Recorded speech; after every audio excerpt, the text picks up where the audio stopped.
हर दिन लाखों भारतीय सड़कों पर सफर करते हैं, काम पर जाने के लिए, स्कूल जाने के लिए और अपने परिवारों का सहारा बनने के लिए। लेकिन एक सड़क दुर्घटना सब कुछ बदल सकती है। इन क्षणों में सबसे अहम है कि घायल तक चिकित्सा सहायता कितनी जल्दी पहुंचती है। डॉक्टर दुर्घटना के बाद के पहले 1 घंटे को गोल्डन आवर कहते हैं।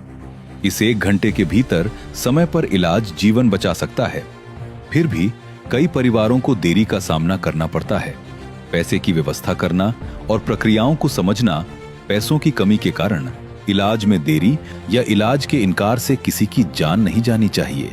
इसी समस्या के समाधान के लिए भारत सरकार ने सड़क परिवहन और राजमार्ग मंत्रालय के माध्यम से एक ऐतिहासिक पहल शुरू की है, पीएम राहत योजना, PM road accident victim hospitalisation and assured treatment योजना।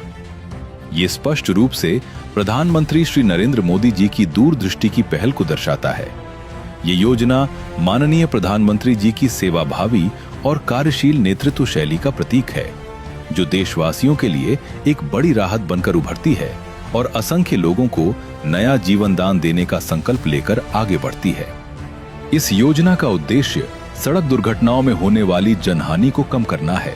तुरंत इलाज, बिना किसी अग्रिम भुगतान के, और इलाज से इनकार नहीं। इस योजना के तहत मोटर वाहन दुर्घटना में घायल कोई भी व्यक्ति बिना कोई पैसा दिए इलाज प्राप्त कर सकता है।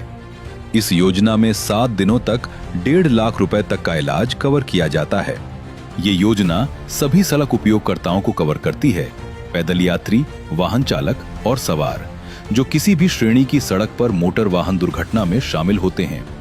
दुर्घटना की स्थिति में कोई भी व्यक्ति 112 पर कॉल कर सकता है।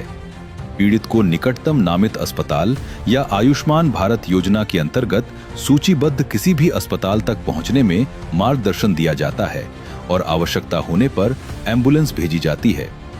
जैसे ही पीड़ित अस्पताल पहुंचता है, इलाज तुरंत शुरू कर दिया जाता है। मरीज या उसके परिवार से कोई भुगतान नहीं मांगा जाता। देश भर के सरकारी और निजी दोनों अस्पताल पीड़ितों को इलाज प्रदान करने के लिए पात्र हैं। यदि निकटतम अस्पताल नामित नहीं भी है, तो भी वहां निशुल्क आपातकालीन स्थिरीकरण उपचार दिया जाता है।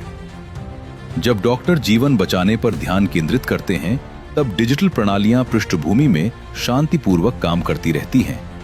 पुलिस ईडार पोर्टल पर यह पुष्टि करती है कि ये घटना एक मोटर वाहन दुर्घटना है। ये पुष्टि डिजिटल रूप से होती है और इलाज में कोई देरी नहीं करती। गैर जीवन घातक मामलों में पुलिस द्वारा ईडार पर पुष्टि 24 घंटे के भीतर आवश्यक होती है।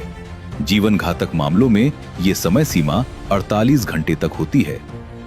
अस्पताल एक रोगी उपचार आईडी बनाता है और TMS 2.0 पोर्टल पर दावा दर्ज करता है। इससे इलाज की लागत बिना मरीज या परिवार को शामिल किए सुचारू रूप से निपटाई जाती है। स्वीकृति की प्रक्रिया के दौरान भी इलाज बिना रुके जारी रहता है। इलाज पूरा होने के बाद अस्पताल सभी औपचारिकताएं सीधे संबंधित अधिकारियों के साथ पूरी करता है। बीमित मामलों में बीमा कंपनियां भुगतान करती हैं और बिना बीमा या हिट एंड रन मामलों में सरकार भुगतान करती है।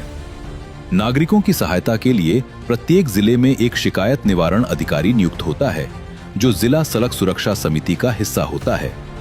यदि किसी अस्पताल द्वारा इलाज से इनकार या पुलिस प्रतिक्रिया में देरी जैसी कोई समस्या आती है, तो शिकायत निवारण अधिकारी से संपर्क किया जा सकता है।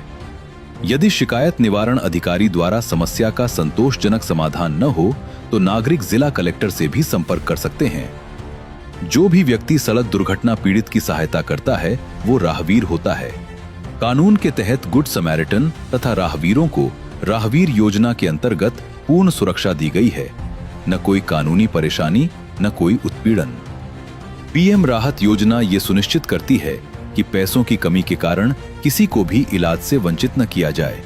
यह शीघ्र सहायता, सुरक्षित सड़कों और जीवन बचाने को प्रोत्साहित करती है। सड़क दुर्घटना में हर मिनट कीमती होता है। याद रखें, 112 पर कॉल करें, मदद लें और एक जीवन बचाएं। पीएम राहत योजना के साथ इलाज सबसे पहले आता है, क्योंकि हर जीवन मायने रखता है। ये पहल नरेंद्र मोदी जी की नीतिगत दिशा और नितिन गडकरी जी के संकल्प को दर्शाती है, जिनका उद्देश्य दुर्घटना के बाद की चिकित्सा प्रक्रिया को न केवल सरल बनाना, बल्कि मानवीय बनाना भी है। अब न तो किसी को घायल की मदद करने से डरने की जरूरत है और न ही किसी घायल व्यक्ति को अस्पताल के दरवाजे पर इलाज के इंतजार में अपनी जान गंवानी पड़ेगी।